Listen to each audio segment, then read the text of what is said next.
Hello po mga kaibigan ko rin nga 1, 2, 3 bay sabog sa boom! It could be sakripisyoin natin lahat ng mga datas pero sabog sa mundo basang boom. Because itong internet na ito kailangan natin isolve para mag-rebuild ang aking channel kasi po ginawa kaming katasan itong data na yan kasi lagi nilaglag ako. Sobrang na tong data na yan. Kaya dito ba ako sa shares para walang stress. Ngayon, welcome to Pokemon featuring Goliathopod na it is featured also as a Pokemon Legend Mega Dimension ZA because I'm just basic of animal. Pokemon Goliathopod, ito na bag and water Pokemon from Generation 7 from the Unova region or I don't think so sa region po mga kaibigan. Nakabatch po sila nilang kuan nilang Corvus Knight, Corviqueer, Rocky D, di ba? Ito po si Golsubak kaibigan.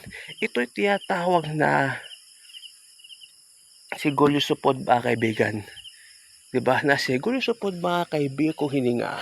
Ito ay this also to extend of sharping claw to extend of his retraction.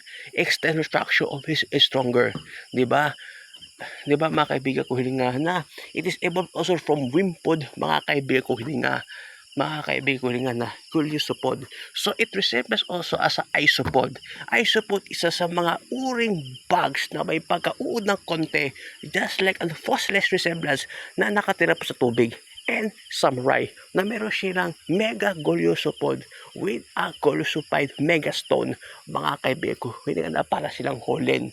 Diba? Now, yung Goliathopide ba kaibigan, samurai, ang samurai po, ito isang grupo ng mga Japanese until the Meiji Restoration because the samurai also has an expertise about the Ayado, Nayado, and Kenpo and Genjutsu they use for the swordsman mga kaibigan in the 16th, 17th, and until the 19th century that samurai exists mga kaibigan.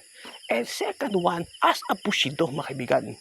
The Bushido are interaction with the ninjas because they're all warriors in Japan, mga kaibigan.